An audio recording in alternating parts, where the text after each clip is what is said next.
It was a scorching Saturday afternoon, the kind where the sun feels like it's melting the pavement and every pool in the neighborhood becomes a magnet for relief.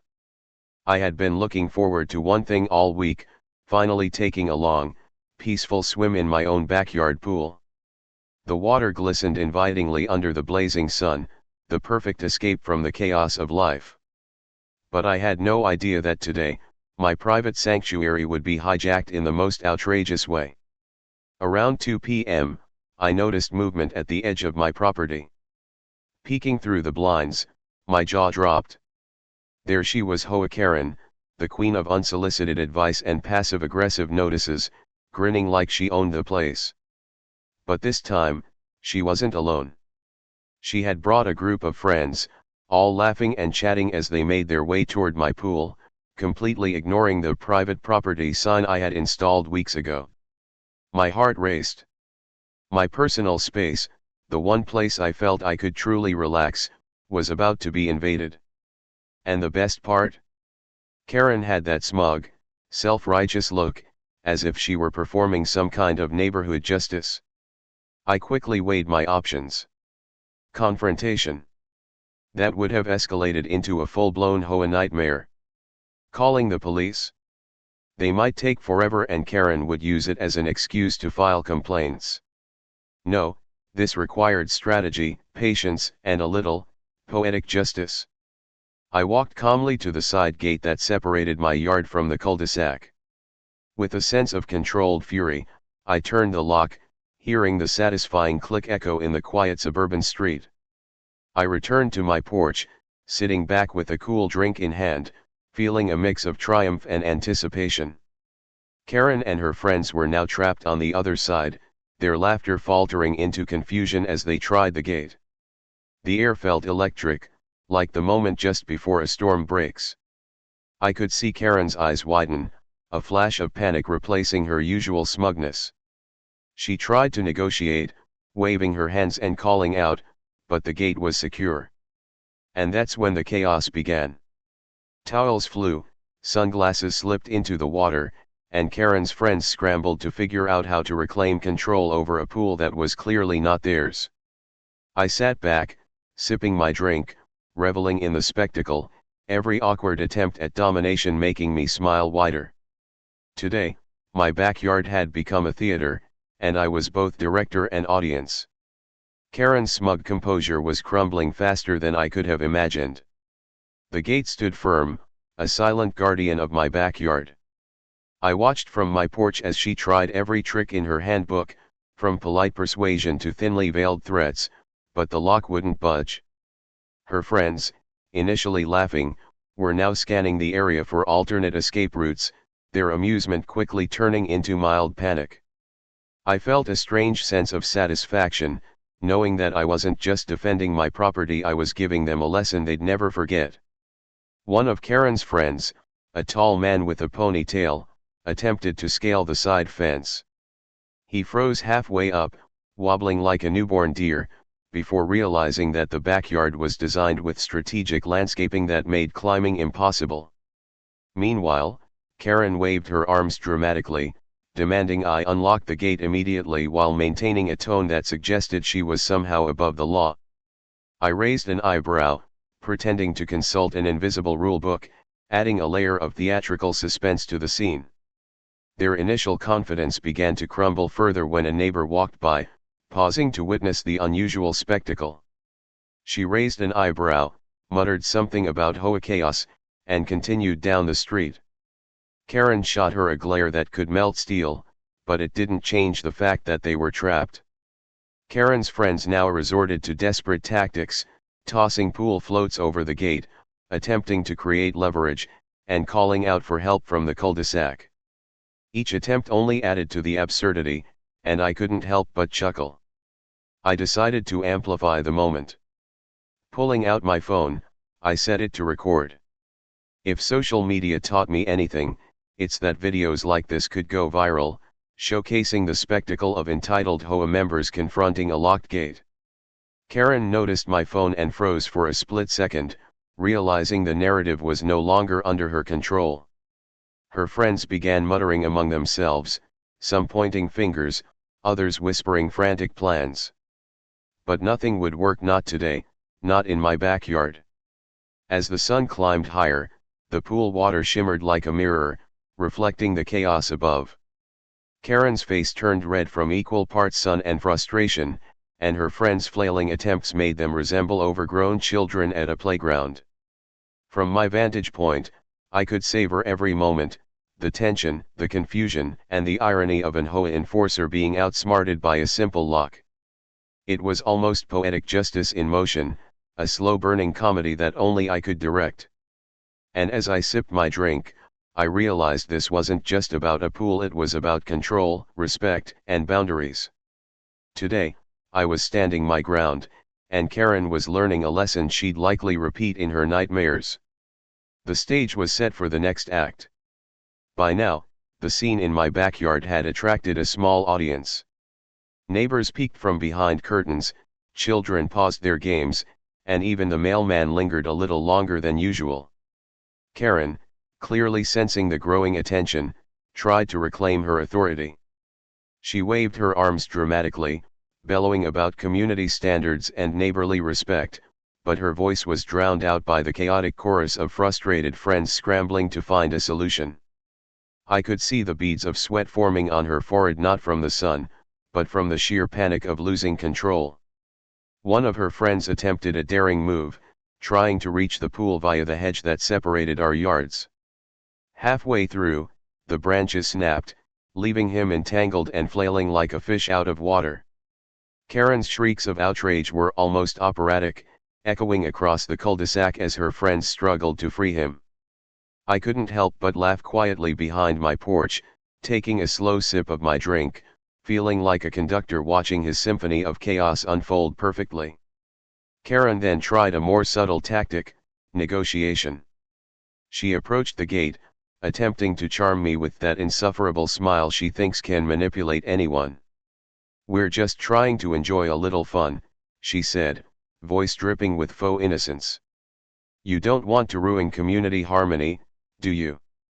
I leaned back, letting the weight of silence hang, enjoying the moment as her fake friendliness collided with my perfectly locked gate.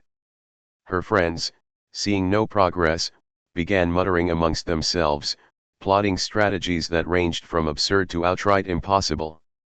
The sun climbed higher, and the heat only added to the tension. Towels were thrown haphazardly, sunglasses splashed into the pool, and a cooler tipped over, spilling sodas across the concrete. The chaos intensified with every passing minute, and Karen's attempts to assert dominance grew increasingly frantic. She stomped her foot, muttered about rules and property lines, and even tried to call the HOA for backup, but even they couldn't solve her dilemma. I realized it was time to add a small twist of psychological pressure. I retrieved a pair of binoculars, pretending to scan the neighborhood for witnesses while making subtle notes on a notepad. Karen noticed, her expression turning from frustration to suspicion. "What are you doing?" she demanded, eyes narrowing.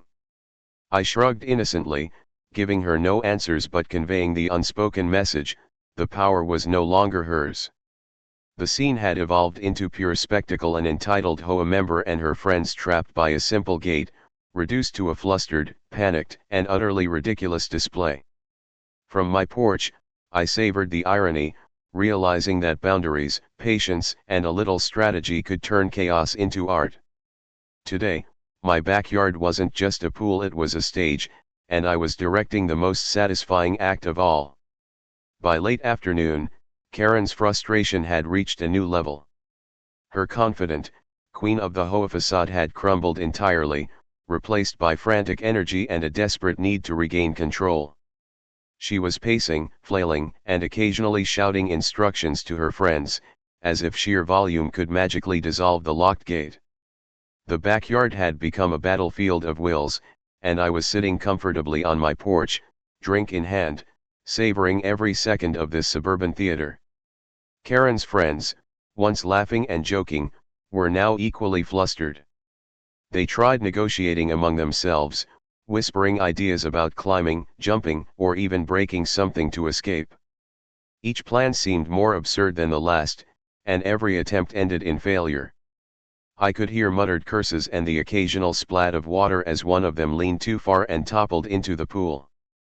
Their chaos, while unintentional, was absolutely spectacular to watch from my safe vantage point. Karen, never one to admit defeat, decided to escalate. She grabbed a small bucket and filled it with pool water, then threw it toward the gate, as though I would somehow feel guilty or intimidated by this minimal splash. Her friends tried to help, tossing towels over the fence, but each attempt bounced harmlessly back. Karen's face turned a deep shade of red, equal parts embarrassment and anger, as she realized that all her usual tactics, smiles, charm, threats were useless against something as simple as a locked gate. I decided to have a little fun with psychological games. Pulling out a megaphone from my porch, purely for dramatic effect, I announced, in a perfectly calm and exaggerated tone, "Attention, HOA guests, the pool is closed for maintenance. Thank you for your understanding." Karen's jaw dropped, and her friends froze mid-action, unsure whether to be offended or confused. I took a slow sip of my drink, enjoying the stunned silence that followed. The sun reflected off the water in the pool, turning the scene into something almost surreal, a chaotic mix of splashing, yelling, and utterly failed strategies. Karen, clearly losing her grip, attempted one last desperate maneuver, trying to climb over the gate with the help of a friend. Halfway up, the gate held firm, unyielding, and Karen ended up awkwardly dangling for a few seconds before retreating in embarrassment. Her friends groaned, muttering complaints that barely concealed their amusement at the ridiculous situation. At that moment, it became painfully clear, Karen had no control, and I had all the power.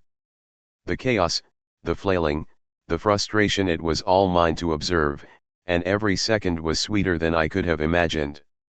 Today, my backyard was no longer just a pool, it was a stage, and I was the director of the most satisfying suburban drama ever performed. By now, the afternoon sun had baked the cul-de-sac into a shimmering, almost surreal stage.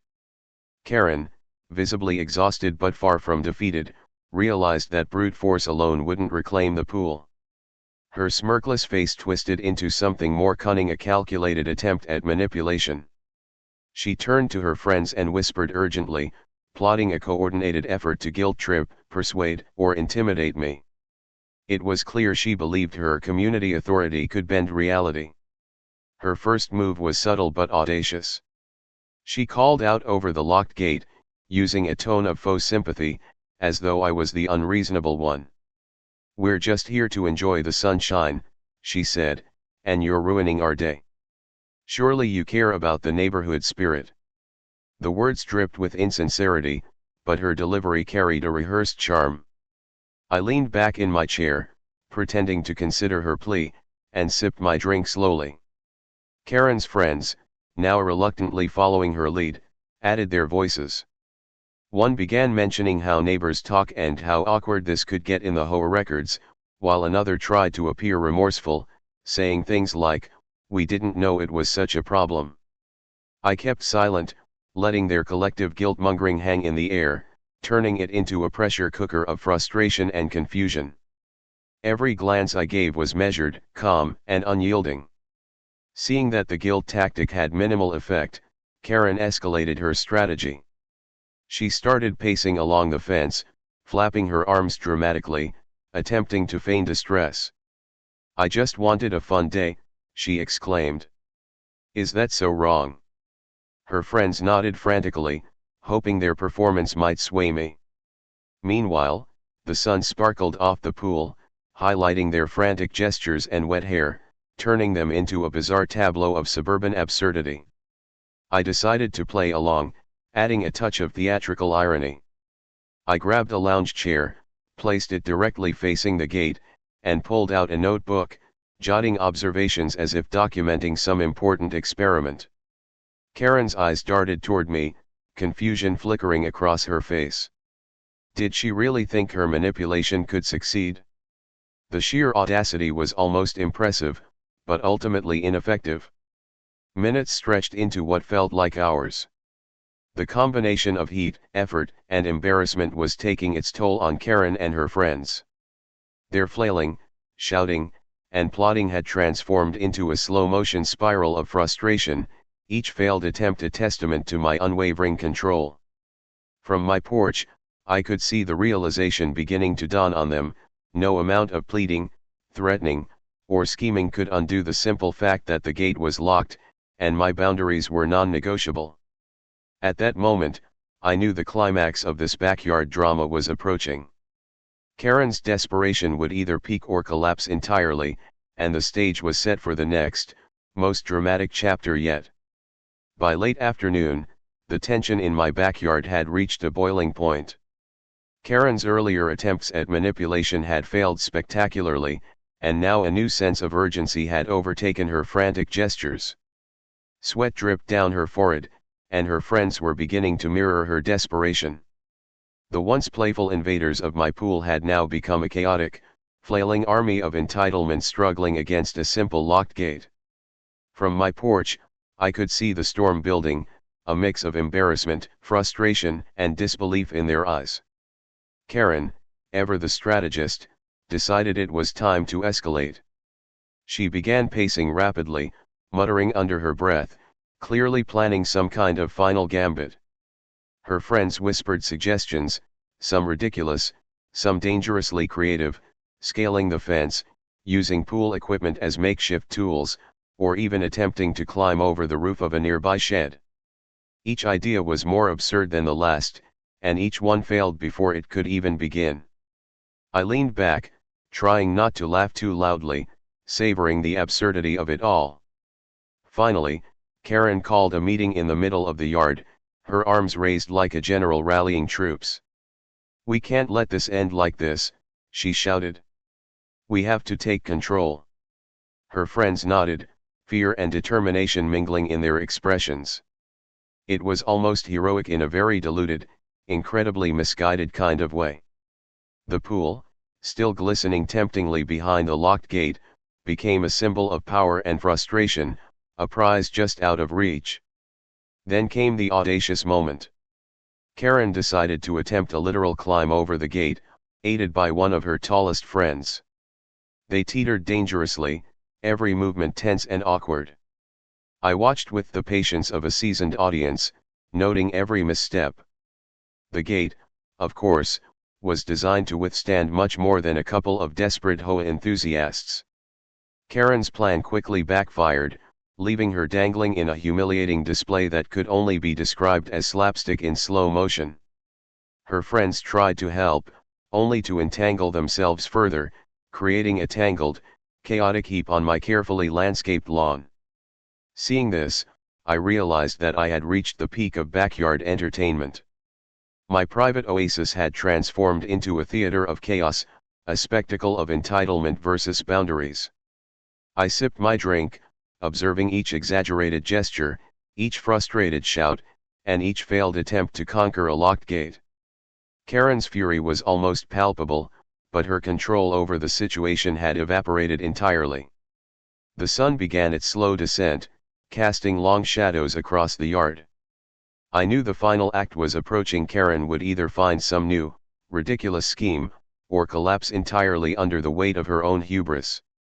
Either way, the backyard drama was far from over, and I was ready to witness every second. As the sun began its slow descent, the tension in my backyard reached its absolute peak. Karen's face was flushed crimson, a mixture of embarrassment, fury, and sheer exhaustion. Her friends, equally battered by failed schemes and heat, moved like zombies, muttering complaints under their breath. The pool glimmered innocently behind the locked gate, taunting them with its calm, unbothered presence. It had become the ultimate symbol of victory, mine, and mine alone. Karen, sensing that her previous strategies had utterly failed, decided it was time for a dramatic meltdown. She stomped her foot, throwing her arms wide, as if the world itself had conspired against her. "This is ridiculous," she screamed, her voice echoing down the cul-de-sac. "I'm an HOA official. I have rights. The words were lost in the chaos of her flailing friends and the distant laughter of neighbors peeking through blinds, but her sense of self-importance remained intact, even in utter failure. Her friends, now desperate and panicked, started arguing among themselves. One suggested calling the police again, while another muttered about leaving and coming back later. Karen rejected every suggestion, her pride refusing to admit defeat.